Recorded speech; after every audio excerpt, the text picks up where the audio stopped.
আসসালামু আলাইকুম রহমতুল্লাহি ওয়া বারাকাতুহু। শুভ সকাল, সবাই কেমন আছেন? প্রতিদিনের মতো আজও আসলাম দোকান খোলার জন্য। সবাই দোয়া করবেন। তাই ভাবলাম বাইরের ভিউটা আপনাদেরকে দেখাই। এই দেখেন, এখনো খুলছে না দোকান। কিছু দোকান খুলছে, কিছু খুলছে না। মানুষজনও কম। সব কিছু এমন শান্ত পরিবেশ।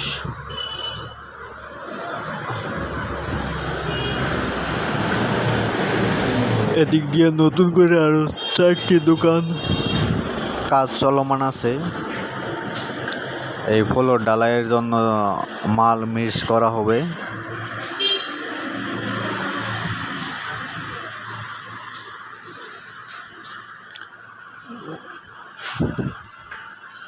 যারা যারা আমাকে কমেন্ট করবেন, ফলো করবেন, তাদেরকে আমিও সাপোর্ট করবো ইনশাল্লাহ।